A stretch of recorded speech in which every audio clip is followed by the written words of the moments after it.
Kadaise labai seniai dar močiutė mano pasakojo tokią legendą. Kadaise vaikeli, žinai, viena merga įsimylėjo tokį berną, o jis jų.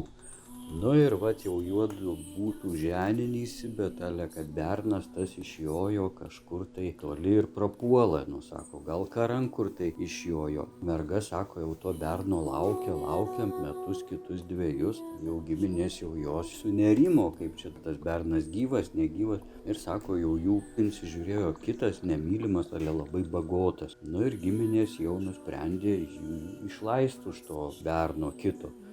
Merga sako, jau atvažiavo jų vežti bažnyčion, pakrovė jau jų vežiman, vežė, merga iššoko iš vežimo ir puola bėgti, sako.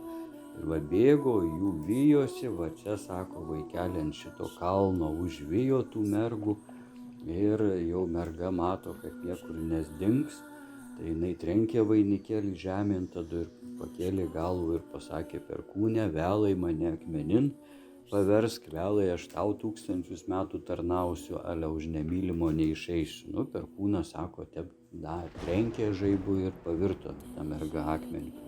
Ir dabar tas akmuo, ten visi įžiūri, kad sukniubus mergina guli ir pasidėjusi jinai ranką po galvą ir turbūt rauda tos meilės prarastos.